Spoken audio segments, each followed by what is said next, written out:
So first of all, my greetings to all of you. Namaskar and good afternoon to all of you. This press conference we have organized as we are observing the anniversary. This is the third anniversary of NEP 2020, National Education Policy 2020. That means in 2020, we adopted, or this policy was enacted and adopted. And 23, of course, obviously it is the third anniversary. So what is the purpose of this press conference? Let me first tell you that towards my right, immediate right, we have the Honorable Director NERIST, Professor Muralidharji. Yeah. And then we also have Professor Oken Logo to my right, and he is last immediate past Dean of the Language Faculty, Languages, and currently he is the head of the department, and he is also chairperson of today's meeting. And we have a very energetic registrar, Dr. N.T. Rikam Saab, registrar of RAJIV.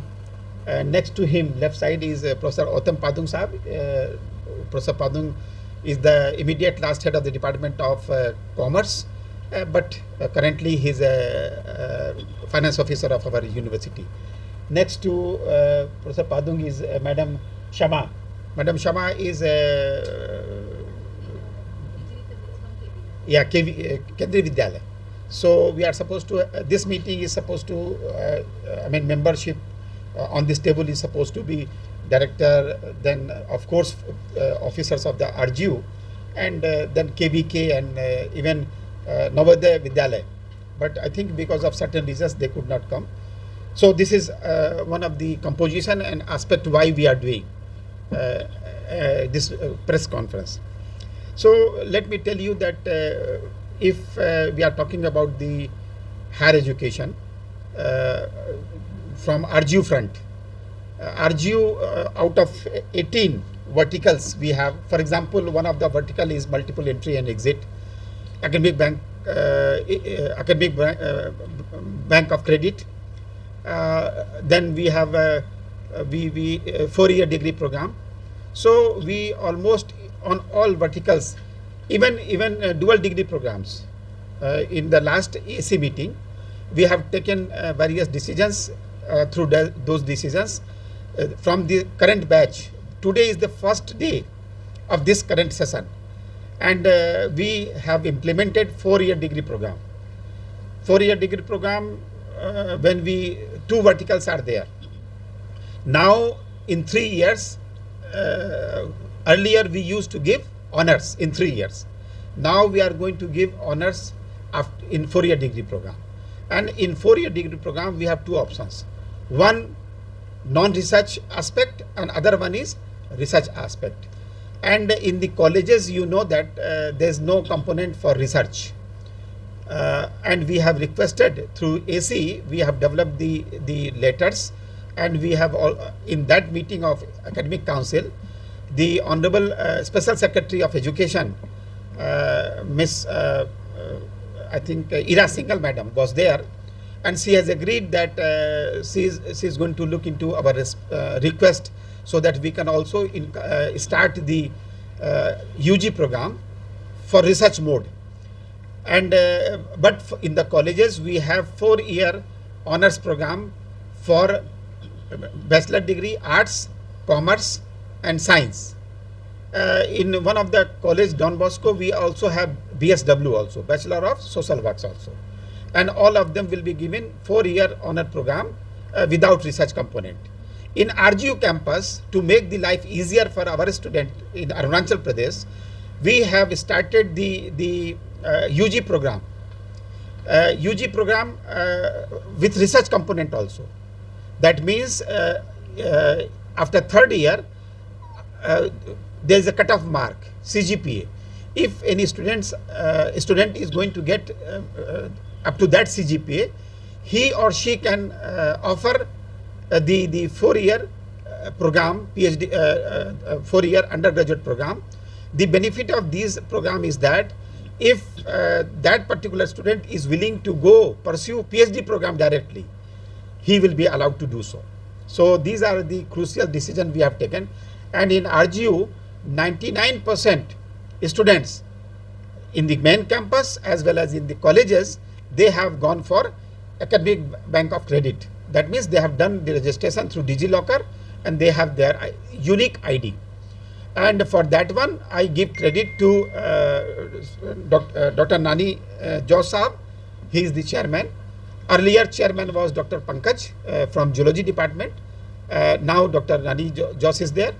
Dr. Upamanyu Das and Miss Oriental Taggu. And they did lot of programs for the colleges also. And program was done through physical mode as well as through online mode. RGU was good enough. Rather, I should not praise myself. Praise goes to the team of RGU. Registrars have all the deans, head of the departments, and academic council member. Of course, the controller of examination, our finance officer. There we took very serious decisions, and there we have also promised that very soon we are going to look into the issue of dual degree program. That is also one of the aspect. For now, we are going to allow students for one regular degree and one degree through distance mode. But we are still waiting for government of India to give us the mandate. I mean, they have brought one order, but working document is not there. So we are waiting for them to bring out those kind of thing. So from my side, this is over. Good afternoon to all of you. I am respected Vice Chancellor Professor Saket, Kushwaha, Dr. K.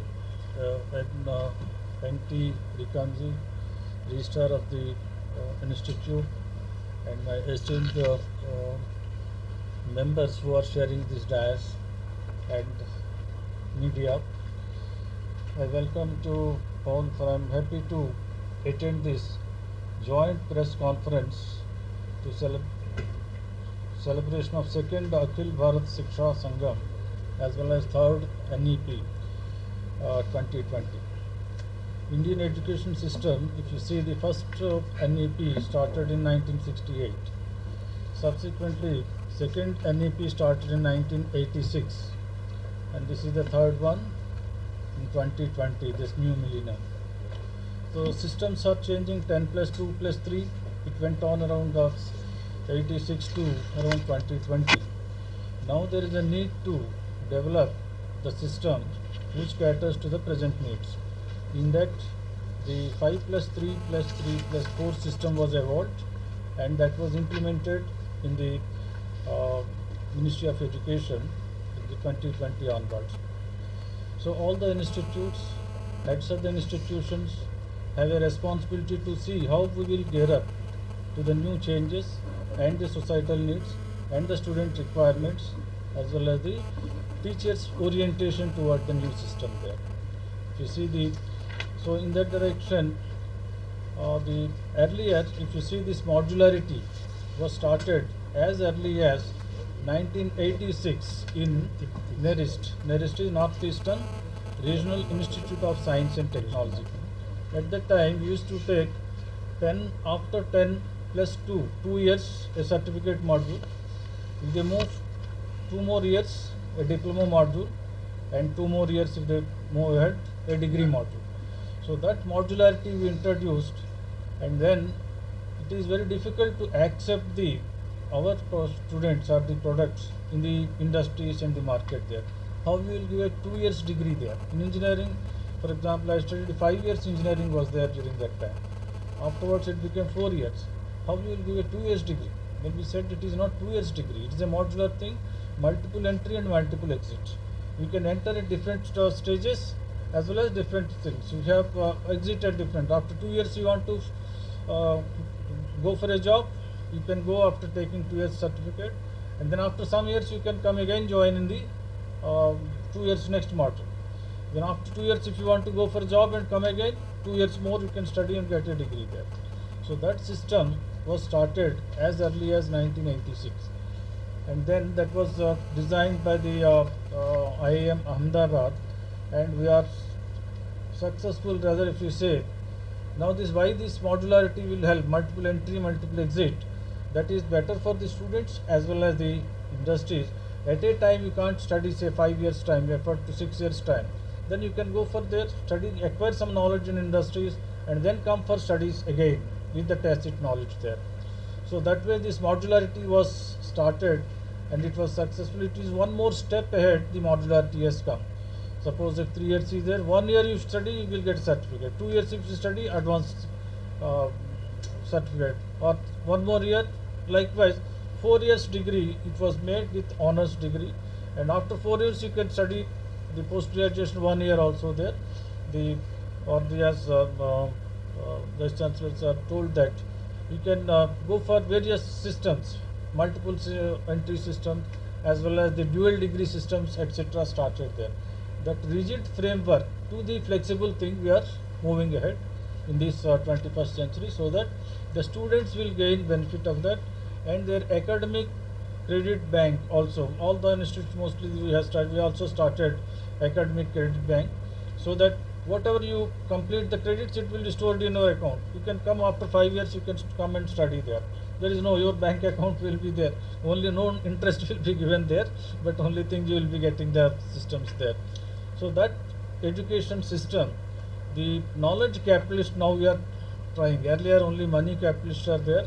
Now knowledge capitalist we are generating. Their money is, their knowledge is safe. So when you say the knowledge, how do you define the knowledge? Say PK, present knowledge, P suffix K is equal to the future knowledge, FK is equal to PK, present knowledge, into 1 plus 1 is any individual, R by 100 whole power n. R is the rate of interest of learning, n is the number of time periods.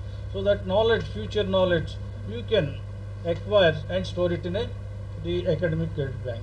So this way, the no amount of knowledge is wasted, and then it will be accounted for, and you can continue afterwards also.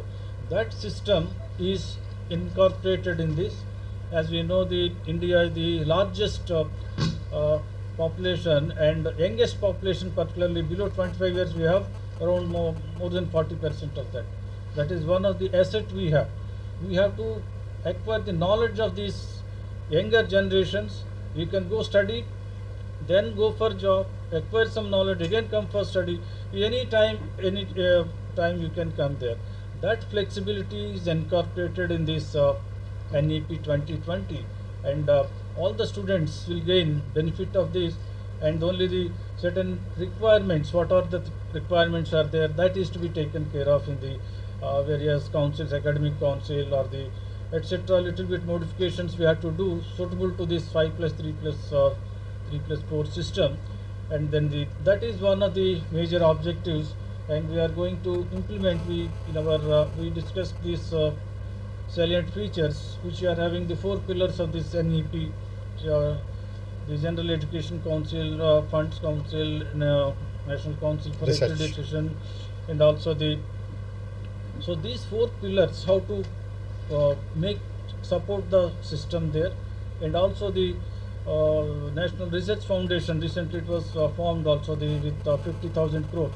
If you want to research, you get some funds there, irrespective of the earlier only institutes or a few agencies are there. All institutes brought into one umbrella, and then you can get the funds for further future research of the people there. Thereby students can enrich their knowledge, teachers can enrich as well as contribute to the knowledge required for the society there. So whatever we are producing, it should be useful to the society. Earlier, your teacher-centered education. Teacher whatever say, that needs to be followed. These are the courses you have to study. These are the systems there. These are the marks you have to obtain. Now that flexibility, rigidness is made into flexibility. You want to study engineering in your own mother tongue, you can study in Hindi, English, Telugu, Bengali, any language you can study. That first year they have translated there. Earlier you had to study only in English. Those are good at English, they are able to. Or you have to study Hindi, those were only few medias are there. Now the professional education also made in any language you can study there. And also flexibility also that is given, modularity, certificate, diploma, degree, and post-graduation honors degree, likewise it is also given there. The second thing, if you can study here or outside, one study I want to learn music there. Engineering, what you do with music? But one subject I want to study, I can register with some university there and I can study there. That credits will be put into my credits there. Elective systems will be not necessarily only the science. Art student want to study, yes, you come and study the engineering.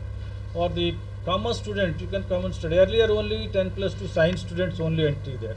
Now that flexibility is, and anybody who is having the interest to learn a particular subject, you can study and learn that for also there. So likewise several flexibilities have been incorporated in this one, and thereby the student centered education system has been evolved. So that is one of the things. Students can also learn the better way, and the teachers are also to be trained in tune with these systems there. So that is where the administrators, the chief executives of the organizations are struggling how to make the system, induct the system smoothly without affecting the system there. And hopefully this will give in the 21st century a better knowledge products universities can give to the society. Thank you very much. Thank you. Educationists. NEP has come to the education system as a boom. Earlier, we had a traditional education system in which we just had class 1 to class 12 education hierarchy. However, now we have divided our entire classes into 4 basic structures. The first structure is Bal Vatika, which is your foundational stage, and then we have preparatory class, then we have middle class, and then followed by secondary class. So this makes your 5 plus 3 plus 3 plus 4 structure. Now KBS is not leaving any stone unturned to implement this NPS, a new NEP, in our education system. For this, we have taken several steps. The first step is Bal Vatika. In Bal Vatika, we have introduced, it rather gives me immense pride to tell you that even in Arunachal Pradesh, we have opened 3 Bal Vatika, namely in KV number 1 Itanagar, KV number 2 Itanagar, and KV Meow. So these Bal Vatikas, they will give us a foundation. Before the child enters into the main realm of the school, he will be given a feedback of what he is going to do. And it will purely be based on a fun-loving and fun-filled education system, so that he is not afraid of entering into the school. Secondly, the use of ICT has been highlighted in NEP. So this is helping all the students to come far away from the far-off traditional system where he just used to have pencils and notebooks and used to read those black and white books for all the knowledge. Now KVS has provided 40 Chromebooks to every KV, and it has also provided 9 projectors along with the iPads, wherein we can use a live class. During the live classes, we can show them models, we can show them videos, we can have a live interaction with people all over the world, and they can also experience everything. Like we have modernization of labs, wherein all the activities which earlier just used to be a theoretical part, now the students can have hands-on experience in those activities. So modernization of lab gives a open experience where they can actually perform those activities and learn the knowledge. So it won't be a mere rote learning. However, they'll be having a full experience of what they're learning. Then we have imbibed CCT, creative critical thinking questions. Earlier, what the examination pattern used to be, like we just used to have a book question paper, like back exercises or a simple theoretical question. But now we have introduced creative and critical thinking, wherein we make the questions out of situation. So the child is given a paragraph, he has to understand the situation, and then he has to use the acquired knowledge in the classroom to answer those questions. So it requires in-depth knowledge, in-depth clarification, so that the child answers the question. So it will definitely boost the child